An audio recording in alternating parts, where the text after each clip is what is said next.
में यीशु मसीह ने कहा, कह रहा क्या तू वचन को नहीं जानता कि आज्ञा मान, कहता है कि तू झूठ नहीं बोलना, चोरी नहीं करना, गाली नहीं देना, शराब नहीं पीना, कहता है अपने पड़ोसियों से प्रेम रखना, कहता है ये सब तो मैं दादे परदादों से करता आ रहा हूँ। कहता है कि कहता है ठीक है, कहता है जा, कहता है सारा कह रहा धन कंगालों में बांट दे। और उसी समय वो बहुत धनी व्यक्ति था और वापिस चला गया। और उसी समय मतलब यीशु मसीह ने कहा एक बात की घटी आज भी तेरे अंदर है। कहता है इसका मतलब क्या है वो घटी अंदर? कहता है तेरे अंदर विश्वास की घटी है। कहता है इसका मतलब तुझे मेरी बात पर विश्वास नहीं कर रहा कि मैं तुझे आशीष दूंगा और अगर तू ये बांट देगा तो भलाई का काम नहीं कर रहा। कह रहा इसका मतलब कह रहा तेरे अंदर धीरज नहीं है, तेरे अंदर कृपा नहीं है, तेरे अंदर शांति नहीं है, कहता है तेरे अंदर आनंद नहीं है, तेरे अंदर प्रेम नहीं है। अगर तेरे अंदर प्रेम होता तो लोगों को बांट देता, तो लोगों की हेल्प कर देता, भलाई कर देता। इसलिए वो कहता है कि कहता मैं नरक ही चला जाऊंगा और वो वापिस चला गया। मतलब इतने गुस्से में लोग चले जाते हैं। लेकिन आज परमेश्वर का आत्मा अपने लोगों को बता रहा है। आज लोग जो है आपस में फाइट करा रहे हैं। आप हम जब पढ़ते हैं इसी के, हम पढ़ेंगे 5 के 19 को और 21 को पढ़ेंगे। कौन लोग, मैं कह रहा हूं कि आप एक गेट पर लगाना,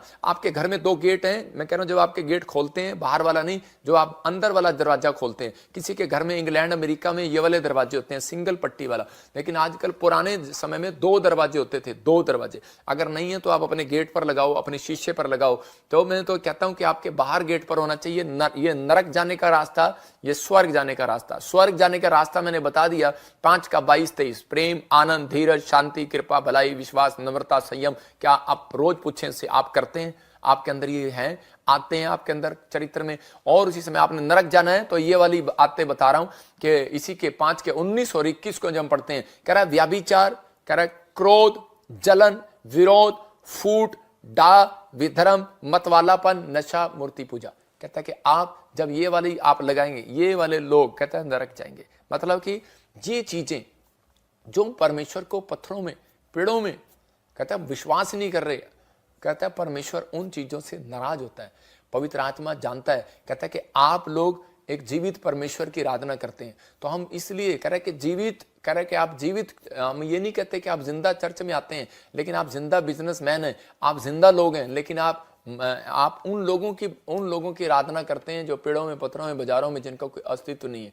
तो परमेश्वर का आत्मा कहता है कि आप उन चीजों से बचें। ये शीशा है, कहता है कि आपको ये 2 पट्टियां, स्वर्ग जाने के लिए, नरक जाने के लिए आपको डेली देखना है इस वचन को कि क्या मैंने आज दिन भर में कोई इनमें से काम किया। तो उसी समय परमेश्वर आपके जीवन में काम करने लगेगा। मैं अपनी लाइफ में, आज मुझे लोग बोलते हैं कि जी इतनी भीड़ कैसे इकट्ठी होती है, इतने लोग कैसे इकट्ठे होते हैं, और फिर वचन को उल्टा करके जोड़ लेते हैं। फिर बोलते हैं कि अंत समय में तो ऐसा ही होगा कि वो लोग चमत्कारों को देखने के लिए भीड़ इकट्ठी हो जाएगी। अबे भीड़ इकट्ठी हो जाएगी वो उसके लिए बोला है।